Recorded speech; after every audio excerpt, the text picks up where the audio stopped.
आप सभी को नमस्कार। आप देख रहे हैं आज काका श्री लौटर राम निषाद जी हम लोग के समक्ष उपलब्ध हैं और इस समय हम सब कुछ आपसी बातचीत करते हुए साथ में जितेंद्र निषाद और इधर संजय निषाद, इधर भाई कपिल देव निषाद डॉक्टर हैं, डॉक्टर कपिल देव निषाद। आप देख रहे हैं इस समय बड़े भैया डॉक्टर अभयराज निषाद जी के रूम पे हम लोग उपस्थित हैं। काका कुछ आप सबको बताएंगे। सम्मानित स्वजन, मैं 1992 में सामाजिक सोच के तहत जो है समाज के बीच आया और मेरी पहली प्राथमिकता थी, जो मैंने ग्राउंड रिपोर्ट देखा कि education is much for the development, शिक्षा ही विकास का मूल आधार है। और मैं 1992 से आज तक, चाहे राजनीतिक मंच हो चाहे सामाजिक मंच हो, मैंने पहली प्राथमिकता दिया कि आधी रोटी खाएंगे, बेटा बेटी को पढ़ाएंगे, मेरे हाथ में हल्की मुठिया होगी, कंधे पर जुआट होगी, अपने बेटा और बेटी को पढ़ाने का काम करेंगे। 2 कपड़ा की जगह 1 कपड़ा पहन ले, 2 जून की जगह 1 जून खा ले, लेकिन बेटा बेटियों को पढ़ाने की जरूरत है, मेरी पहली प्राथमिकता। क्योंकि शिक्षा नहीं तो समाज हो, चाहे परिवार हो, चाहे घर हो, वह अंधेरे में भटका हुआ होता है। और उसी प्राथमिकता के तहत मेरी एक सोच डेवलप हुई। जब मैं समाज में जाता था, देखता था कि जो साधन संपन्न परिवार है वह अपने बच्चे बेटे और बेटियों को पढ़ाना चाहते हैं, लेकिन उनके अंदर वह सोच नहीं है या उनके बच्चों के अंदर शिक्षा के प्रति जागृति नहीं है। और तमाम परिवार ऐसे मिले कि जो गरीब गुरबा है, जो सुबह खाए तो शाम की चिंता, शाम को खाए तो सुबह की चिंता, लेकिन उनके घर के बच्चे बड़े प्रतिभाशाली थे। तो मैंने उसी समय एक संकल्प लिया था 1992 में कि हम गरीबों की प्रतिभाएं धन के अभाव में कुंठित हो जाती हैं, लेकिन लौटर राम निषाद किसी गरीब परिवार की बहन बेटी को, भाई भतीजे को धनाभाव में उसकी शिक्षा को बाधित करने में का काम नहीं करेगा। अगर मुझे कोई गरीब का बेटा हो, बेटी हो, उसकी आगे की पढ़ाई के लिए 10-5 हजार रुपया की जरूरत होगी, तो मैं चट्टी चौराहे पर गमछा फैला करके मैं भीख मांग लूंगा, मुझे शर्म नहीं आएगी। मैं अपने परिवार के भरण पोषण के लिए भीख नहीं मांगूंगा, क्योंकि मेरा पहला ये था कि जब शिक्षा के क्षेत्र में हमारे केवट हो, मल्लाह हो, बिंद हो, धीवर हो, कहार हो, गुड़िया हो, बातम हो, लोधी हो, किसान हो, जब इस समाज के लोग आगे बढ़ेंगे तो समाज आगे बढ़ेगा। और मेरी शुरुआती दौर से यह था कि हर साल मैं हाई स्कूल हो, इंटर हो, बीटेक, एमटेक हो, अगर कोई लड़का नंबर 1, 2, 3 पर आता था तो मैं उनको 1000 रुपया, 2000 रुपया, 500 रुपया दे करके उनके मनोबल को बढ़ाने का काम करता था। भले एन केन प्रकार है, तमाम लोग कटाक्ष करते थे कि चले हैं मल्लाहों, केवटों, बिंदों के घर में चिराग जलाने, इनके घर में खुतर ले रहा है। लेकिन मुझे गर्व महसूस हुआ कि मेरा बेटा तेतर था। 3 बेटियों के बाद मेरी माँ निराश और हताश हो गई कि 3 लड़कियों के बाद मेरे बेटे को बेटा पैदा हुआ, 4 लड़कियों के बाद काश पैदा हुआ होता।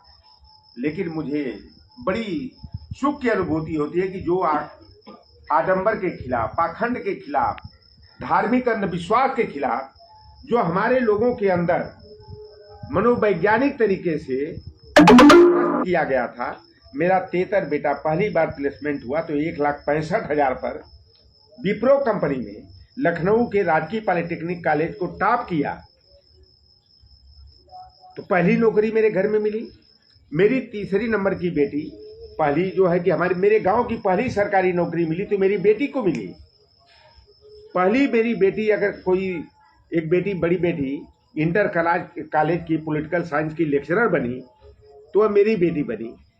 अगर काश मेरे बच्चे असफल हुए होते तो यही केवट मल्लाह मेरे पर कटाक्ष करते कि चले थे मल्लाहों, केवटों, बिंदों को सुधारने, एकता करने, इनके बच्चे खुदे नहीं पढ़ पाए, खुदे नहीं आगे बढ़ पाए। लेकिन आज जो समाज के लोग हमें दुत्कारते थे, कहते थे यादवों का प्रवक्ता है, यादव महासभा का प्रवक्ता है, यादवों का दलाल है। आज वही मल्लाह केवट हो, राजभर हो, चौहान हो, पाल हो, बियार हो, बिंद हो, आज लोग कह रहे हैं काका जो कहता था वही सही है कि जो पढ़ेगा वही बढ़ेगा। जिस समाज ने शिक्षा को गले लगाया वह समाज तरक्की कर गया। जिस समाज के लोगों ने अपनी मेहनत की कमाई को ताश के खिलाई में, शाम के दवाई में बर्बाद किया, वह समाज बर्बादी और तबाही का शिकार हो गया। मैं आप सभी से हाथ जोड़कर निवेदन करता हूं, आप एक संकल्प लीजिए कि हमारे जाटो भाई, चमार भाई दूसरे के खेत खलिहान में कटिया, बिनिया, हरवाही, चरवाही मजदूरी करते थे। उन लोगों ने कसम खा लिया कि मेरे हाथ में हल की मुठिया होगी, कंधे पर जुआट होगी, लेकिन अपने बेटे और बेटियों के हाथ में मैं हल की मुठिया और कटिया करने के लिए हंसुआ और बाकी नहीं, कलम और दवात देंगे। कंधे पर बोझ और जुआट नहीं, कंधे पर कापी किताब से भरा हुआ बैग देंगे। आज जिस गांव हमारे चमरोट में चले जाइए, 2, 4, 10, 20 सरकारी नौकरी वाले मिल जाएंगे, लेकिन केवट और मल्लाहों में जाओ आप, जैसे रेगिस्तान में एकाक नागफनी और बबूल का पेड़ दिखाई देता है, हमारे केवट, मल्लाह, बिंद, कश्यप में, गुड़िया में, धुरिया में, लोधी में, किसान में एकाक प्राइमरी का मास्टर, कहीं कहीं कहीं एकाक थे पुलिस का कांस्टेबल, आर्मी में कोई जो है कि जीडी पोस्ट पर दिखाई देगा। तो यह हमारी शैक्षिक पिछड़ेपन का प्रमाण है। इसलिए मेरा भी आग्रह है कि जैसे चमार भाइयों ने कसम खाया, संकल्प लिया, आधी रोटी खाएंगे, बेटा बेटी को पढ़ाएंगे, उसी तरह आपका संकल्प हो। मछली बेचेंगे, सब्जी की दुकान लगाएंगे, फल फ्रूट की दुकान लगाएंगे, मजदूरी करेंगे, लेकिन अपने बेटे और बेटी को पढ़ाने का काम करेंगे।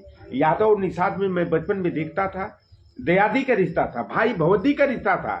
मेरे घर शादी ब्याह होता था, यादव पत्तल उठाता था, पहले कुल्हड़ आता था, भुरका जिसे हम लोग बोलते थे, भुरका उठाता था, टाट पट्टी बिछाता था, झाड़ू मारता था।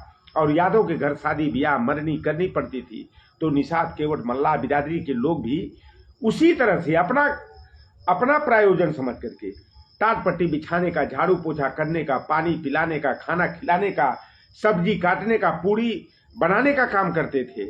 लेकिन मेरे भाईचारे में आरएसएस के लोगों ने दरार पैदा करने का काम किया कि यादव ने सारी नौकरी ले लिया, केवटों मल्लाहों की नौकरी को छीन लिया। और एक आया मेरा ही भाई गोरखपुर का, कोई ऐसा सगा नहीं, संजय निषाद ने जिसको ठगा नहीं। उसने कहा सारी नौकरी अति पिछड़ों की तो यादवों ने लूट लिया, छीन लिया। अखिलेश यादव ने लिस्ट देकर यादवों को नौकरी दे दिया। तो मैं आज आपके सामने सप्रमाण बताना चाहता हूं कि अभी उत्तर प्रदेश पुलिस भर्ती का परिणाम आया। भारतीय जनता पार्टी की सरकार है, 8 बरस का समय हो गया। योगी आदित्यनाथ प्रदेश के मुख्यमंत्री हैं, 11 साल हुआ देश के प्रधानमंत्री नरेंद्र मोदी हैं। पुलिस भर्ती में 8,854 यादव के बेटे और बेटियां हो गए जो यादव लिखते हैं। कोई कुमार लिखता होगा, कोई कुमारी लिखता होगा, कोई उपनाम नहीं लिखता होगा।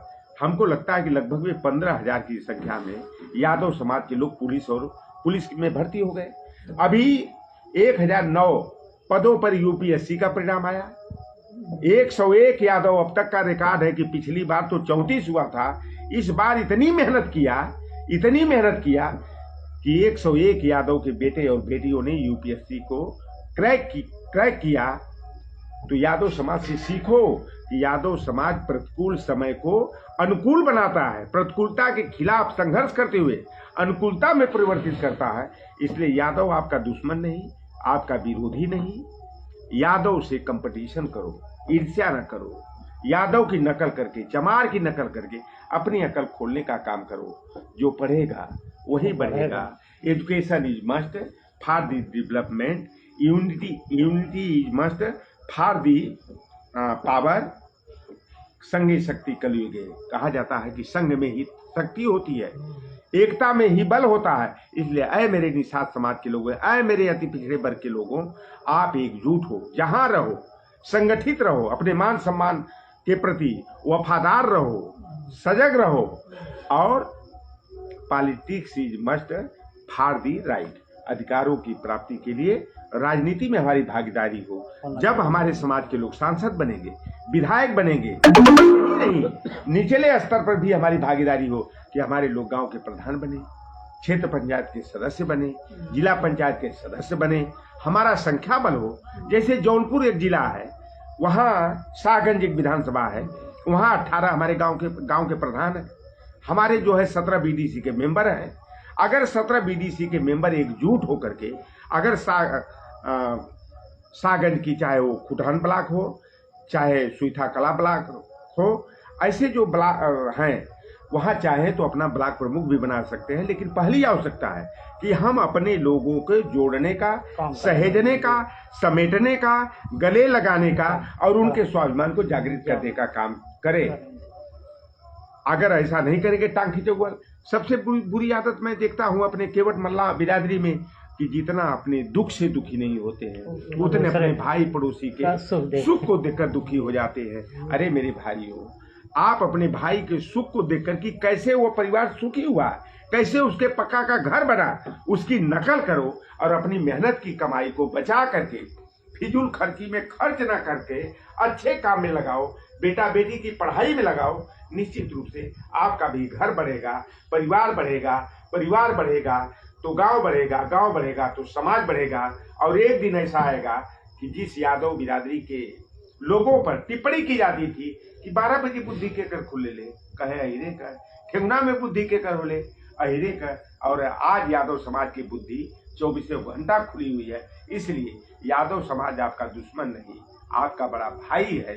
यादव से नफरत नहीं, यादव से प्रेम करो, यादव से ईर्ष्या नहीं, यादव से कंपटीशन करो।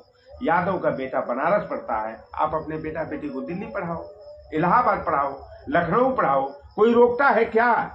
लेकिन केवल कोसोगे तो कहा जाता है ईर्ष्या एक ऐसा अभिशाप है कि जलते जलते और केवल द्वेष करते करते स्वयं जल करके मर जाओगे, और जिसके प्रति जलन रखते हो वो आगे बढ़ जाएगा। इसलिए पुनः मेरा आग्रह है कि मल्लाह हो, केवट हो, बिंद हो, कश्यप हो, माझी हो, मझवार हो, सारे लोग एकजुट हो, भाईचारा स्थापित करो, भाई के सम्मान में जहां तक संभव हो तन से, मन से, धन से खड़े हो। कौन आपका असली है, कौन ईमानदारी से समाज की लड़ाई लड़ता है, और कौन केवल समाज को झूठा झांसा देकर आपके को छलने का काम, केवल अपने घर को भरने का काम करते हैं। ऐसे लोगों से आप सावधान रहने का काम करें। यही आज के फेसबुक लाइव में आप सभी से करजोड़ निवेदन है, प्रार्थना है। फिर मिलेंगे कुछ दिनों के बाद। बहुत बहुत धन्यवाद। काका जी ने आप सभी को बताया कि सर्वप्रथम जरूरी है शिक्षा। अगर शिक्षा है तो आपके पास सब कुछ है, अगर शिक्षा नहीं है तो कुछ भी नहीं है।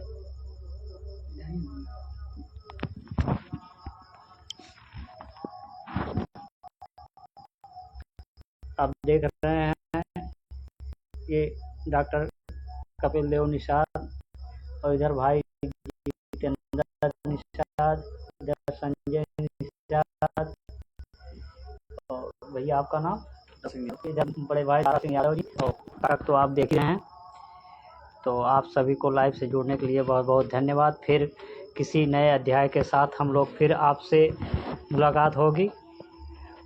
एक चीज वो भी बता नहीं, वो उसका वो थोड़ा सी बढ़िया करना पड़ेगा। चलिए।